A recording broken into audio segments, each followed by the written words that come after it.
So I've got with me Dan Holt. He is a longtime member. Dan, how long have you been a member at Walter Hill? A little over 5 years. 5 years. Mm-hmm. And he served as an elder for several years here. 3 years, is that right? About two. Two. Yeah. And so I wanted to share with you some of his experience and some of his thoughts about picking a biblical congregation to go to. As we think about this, I guess I'll just start with a really simple question. Okay.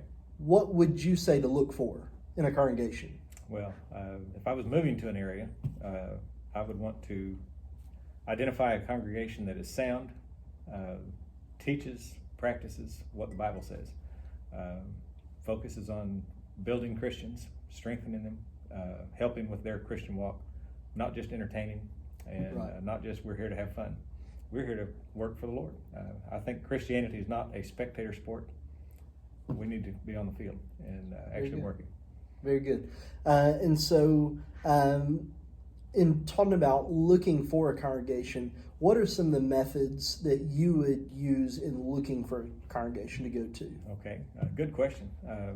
Now with the internet so readily available, and most churches, I think, of any size are going to have a web presence. Instead of going to several different congregations initially and trying to find one that makes a good fit and that teaches and practices what the Bible says, you can find out a lot of that on the internet. Look up the church website. Find out what they say they believe, what they say they teach. You can find out what age groups are there, whether they are, I guess you could say, intergenerational, whether they have several generations, so that you can find a place to fit in and work with one another. I think Right. Instead of being an isolated demographic.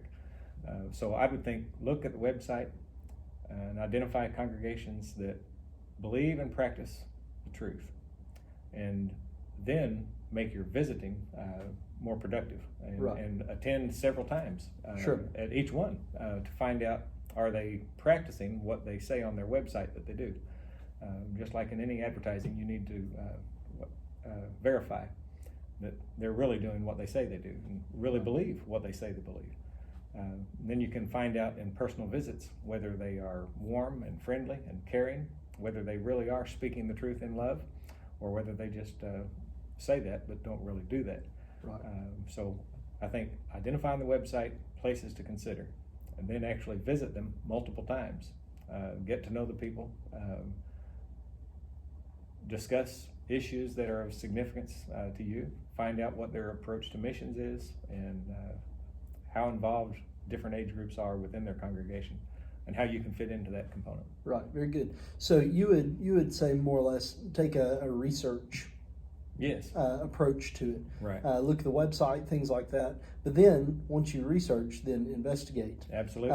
And one of the nice things, and as a minister, I guess I'll say this, if you're very concerned and curious about what kind of preaching they have, every preacher is entitled to a really bad sermon. Right. And so I guess as a minister, I would say if somebody just has a really bad sermon, he may have had a really bad week. He may have had some difficulties come up that he wasn't ready for.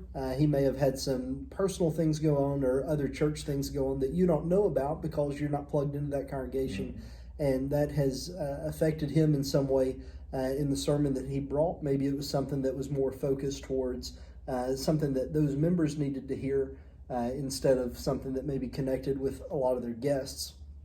But I think it is a good idea to go a few times. Right. You get a better feel for things that way. Mm-hmm. Anybody can catch you on your best or worst day. Exactly. And build all sorts of ideas about what that church is like.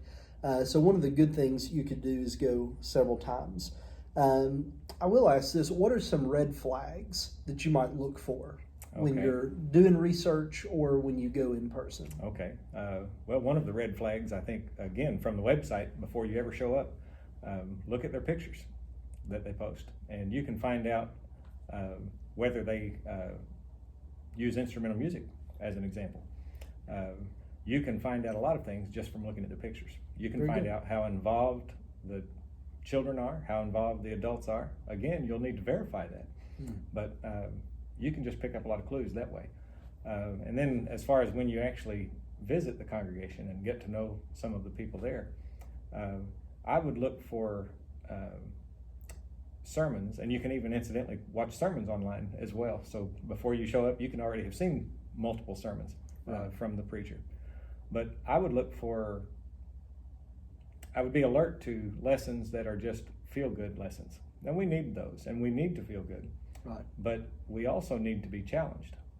And if we're only going to feel good, we're not going to be getting the nourishment we need. If I just wanted what made me feel good, I'd eat ice cream all the time. But I need my vegetables. And right. in spiritual development, we need to be sure we're looking not just for sermons that make us feel good or lessons that make us feel good about the way we are already.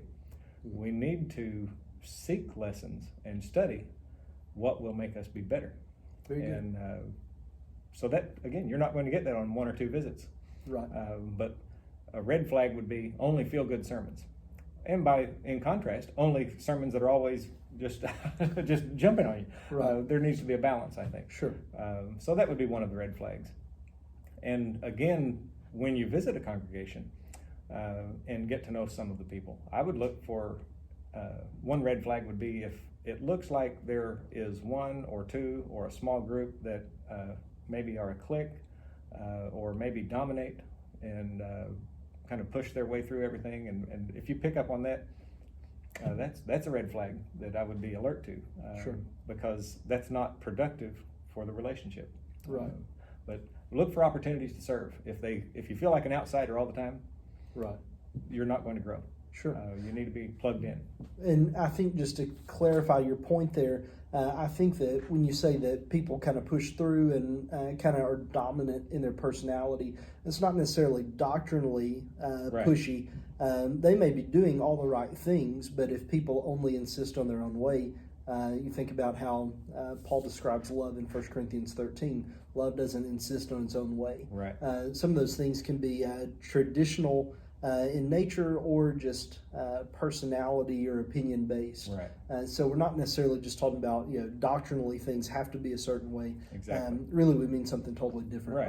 by that. More practicing humility and right, exactly. Preferring one another, that kind of thing. Yes, very good. So as we kind of begin to wrap up, are there any special considerations that you might make if you have small children or you're an empty nester? There's several maybe subgroups within the church, not that they are subgroups, but people with special considerations, okay.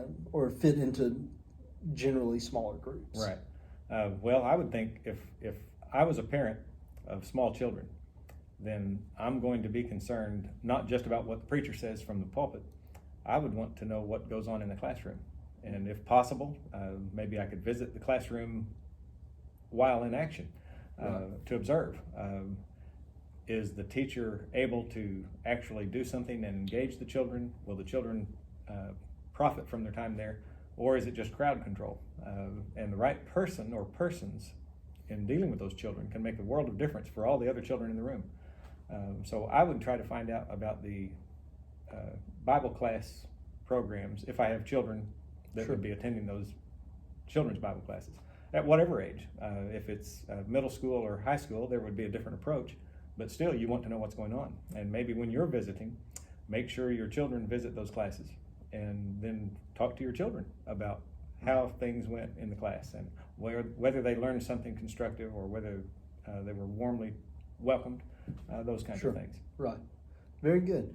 I guess one note that I would end with is that churches have personalities. Mm-hmm. And a lot of people either don't recognize that or they misunderstand what I mean by personalities. Some churches are going to be maybe comprised more of blue-collar workers or white-collar workers. You may have some that are very ethnically diverse, and then you may have some that are primarily one ethnic group. Mm-hmm. There are all sorts of different things that go into the makeup of a congregation, and they're not right or wrong. Right. It's just this or that. Mm-hmm. And so I would recommend finding a place where you feel like you fit in. It's not only doctrinal and biblical considerations that we need to take into consideration.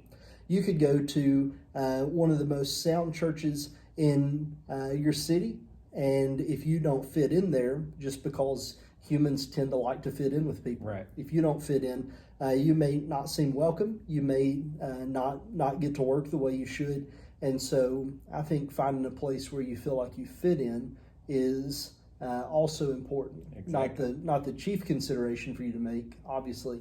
You want to go somewhere that practices what the Bible teaches. But I think it is important. I think we would agree that it's sometimes a personality thing. There are a lot of good churches out there. Exactly. And one doesn't necessarily make a good fit for everybody. That's a good point. But I think it is true that if you will look, you'll find a place that you can call home, where you can serve and worship the Lord faithfully. Right. Well, Brother Dan, I appreciate your time. Thank you so much for sharing this time with me, and I thank you for your wisdom and the ideas that you have. I hope that you find this video beneficial, and if you do, I hope that you will share it with other folks. Again, we thank you for watching, and we hope that God blesses you. God bless.